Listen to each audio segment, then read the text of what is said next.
ogoh bo'linglar deyapmiz. Ko'pchilik onalarini davleniyalari bormi so'ramasdan Jenshenda mana bu 365 ta olishyapti-da.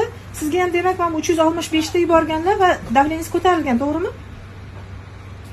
Biz ham aytyapmiz, jenshenlarni maslahatlashib konsultatsiya bilan olish kerak. Sababi konsultatsiyasiz olib, hammasi bir xil deb jo'natib yuborsak, mana shunday cherepni davleningiz bor onaxonlarda yoki yurak bezovta qiladigan onaxonlarda yurak xuruji bo'lishi mumkin yoki davleningiz ko'tarilishi mumkin. Sizda qanday holat bo'ldi mana shu 365 lik iste'mol qilganingizda?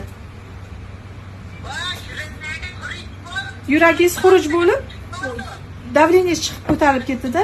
Chunki bu 15% jenshen, bu 15% jenshen va 85% giyohlarda. Shuning uchun biz aytyapmiz, maslahat bilan, konsultatsiya bilan jo'natinglar. Hamma o'ylashadi, jenshen bir xil deb o'ylashadi-da.